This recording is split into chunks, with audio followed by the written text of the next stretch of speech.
അഫ്വാൻ്റെ ഇപ്പോഴത്തെ അവസ്ഥ കണ്ടോ നിങ്ങൾ? പൂർണ്ണമായിട്ടും ഒന്ന് കാലം നീട്ടിയ അഫ്വാനെ.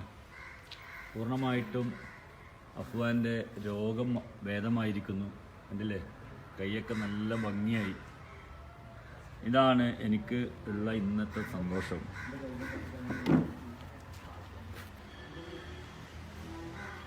അഫ്വാനെ എന്തുണ്ട്? സന്തോഷമായി. പള്ളി പോകുന്നുണ്ടോ? ഇപ്പൊ ലോക്ക്ഡൌൺ ആയതുകൊണ്ട് പള്ളി പോയോ? ആ സമയത്ത് അസുഖം മാറിയ സമയത്ത് രണ്ടു വട്ടം പോയി. പള്ളി പോലായിരുന്നല്ലോ ഏറ്റവും വലിയ ആഗ്രഹം. അത് ഏതായാലും സാധിച്ചില്ലേ? ഉമ്മ എവിടെയുള്ളത്? വീട്ടിലാണ്. മരുന്നൊക്കെ കൃത്യമായിട്ട് ചെയ്യുന്നുണ്ട്. അപ്പോൾ പറഞ്ഞ പത്യൊക്കെ ഓർമ്മയുണ്ടല്ലോ? കാരണം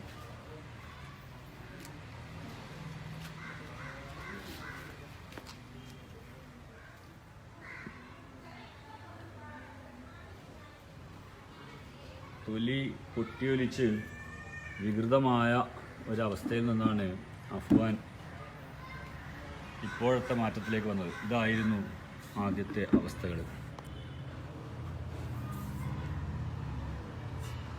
ഇതുപോലുള്ള ഒരുപാട് മനുഷ്യർ നമുക്കിടയിൽ ജീവിക്കുന്നുണ്ട്. മരുന്നില്ല എന്നാണ് പലപ്പോഴും ഇതുമായി ബന്ധപ്പെട്ട ചികിത്സകർ പറയാറുള്ളത്.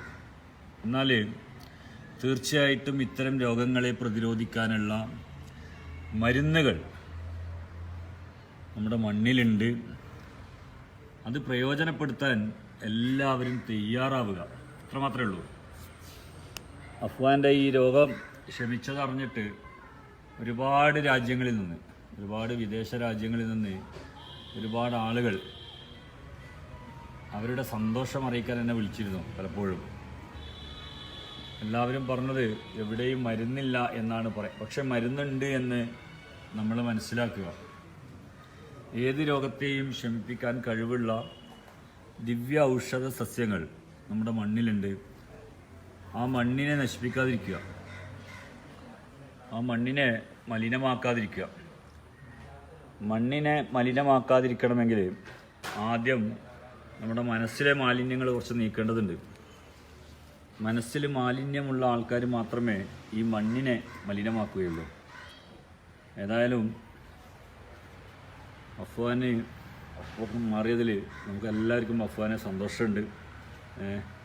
പടച്ചവൻ്റെ ഒരു അനുഗ്രഹം ഉള്ളതുകൊണ്ട് മാത്രമാണത് മാറിയത്. അല്ലാതെ നമ്മളെ മരുന്നിലോ ചികിത്സയിലൊന്നും മാറൂല, അറിയാലോ, അങ്ങനെയൊന്നുമില്ല. ഏതായാലും പത്യൊക്കെ കൃത്യമായിട്ട് പാലിക്കുക. ഇടയ്ക്ക് വരൂ കേട്ടോ. ഇടയ്ക്ക് നിന്നെ നമുക്കിങ്ങനെ ഒന്ന് കാണണം. കാണുമ്പം ഉണ്ടാകുന്നൊരു സന്തോഷം ഉണ്ടല്ലോ.